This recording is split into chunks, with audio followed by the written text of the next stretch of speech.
सबसे पहले थोड़ा स्टेज तो थले कर दिया।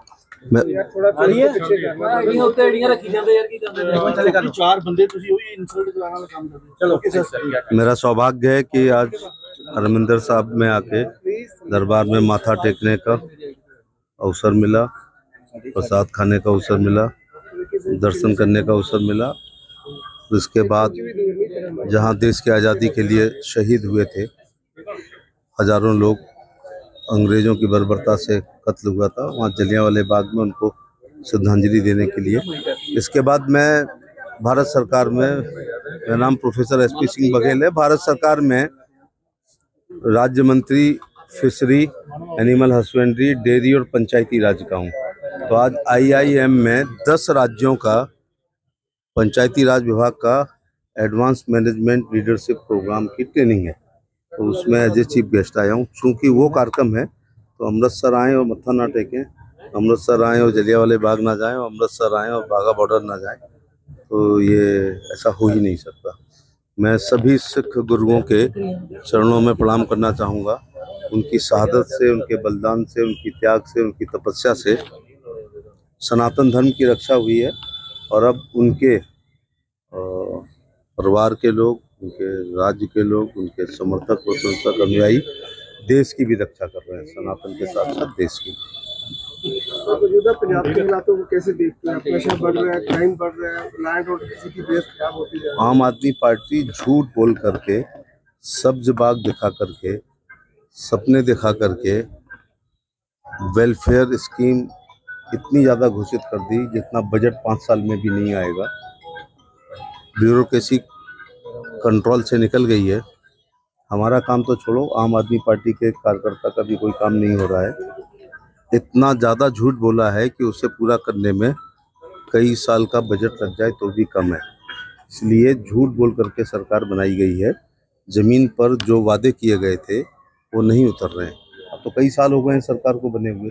अच्छी सरकार वो होती है जो अपने घोषणा पत्र को 6 महीने में 30% काम कर दे, 40% 1 साल में, 50% 2 साल में और 80% 3 साल में।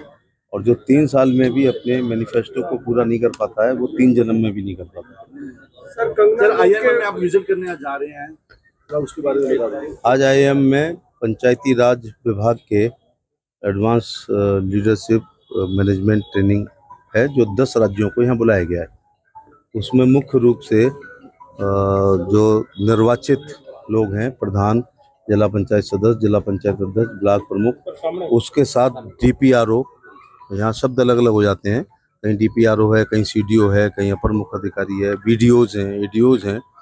इनको बुला करके उनको एक ट्रेनिंग दी जाएगी कई दिन की, जिसमें कैसे बजट को पूरा करें, क्या क्या काम करने हैं, क्या मैंडेटरी काम है, कितने % मैंडेटरी पे, सैनिटरी पर और वाटर पर करना है, शेष कितने मदों में आप काम कर सकते हैं, कैसे आप अपना यूटिलाइजेशन सर्टिफिकेट देंगे, अगला बजट आपको कब मिलेगा, क्या गाइडलाइंस हैं, और कैसे हम ई-पंचायत बनाएं, कैसे पंचायत को ग्राम स्वराज करें, उसके बारे में अच्छे जो निर्वाचित प्रतिनिधि हैं उनका प्रशिक्षण रहेगा, जिससे वो अपने बजट को खर्च कर सकें, नॉर्म्स के अनुसार विकास कर सकें और अगली किस्त मांग सकें। और जो अच्छा करेंगे उनको प्रोत्साहित भी करेंगे। जिन्होंने अच्छा किया था उनको 14 अगस्त को दिल्ली में बुला करके हम लोगों ने उनका सम्मान किया, और 15 अगस्त के लाल किले पर पंचायत के निर्वाचित अच्छे प्रधान, मुखिया, सरपंच, ब्लॉक प्रमुख, जिला पंचायत अध्यक्ष को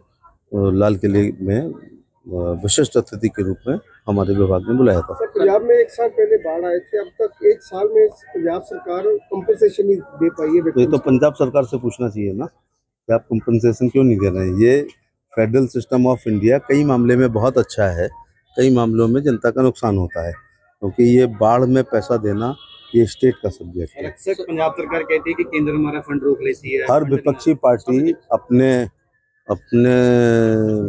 लापरवाही को, अपनी अयोग्यता को, अपने कुकर्मों को छिपाने के लिए सेंट्रल की पाले में बॉल को फेंक देती है। लेकिन हम कभी नहीं कहते हैं कि राज्य सरकार, और राज्य सरकार अपने यहाँ संविधान में बहुत साफ लिखा गया है ये राज्य के विषय हैं, ये केंद्र के विषय हैं, ये कंकरन सूची है, समवर्ती सूची है, जो दोनों के काम है।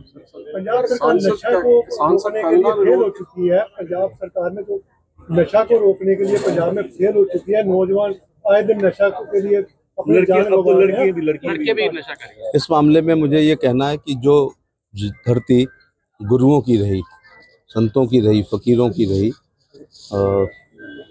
सिख धर्म के 10 गुरु जिन्होंने सबसे ज़्यादा अगर मना किसी काम के लिए किया है तो उन्होंने नशे को मना किया है, सिगरेट को मना किया है, टोबैको को मना किया है।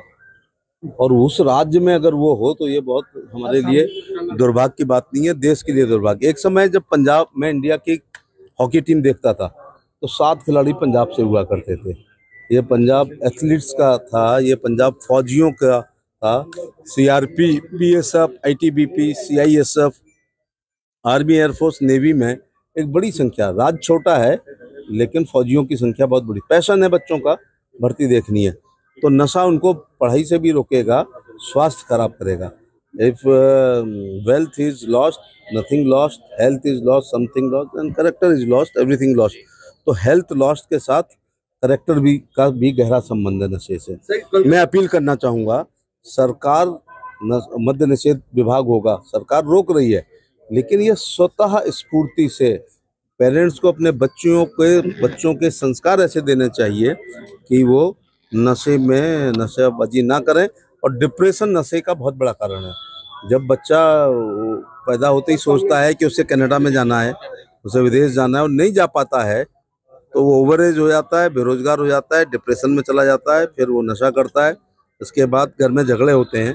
तो मैं पंजाब के बच्चों से यही कहना चाहूँगा कि सरकार तो प्रयास कर रही है, यहाँ NGOs बहुत हैं।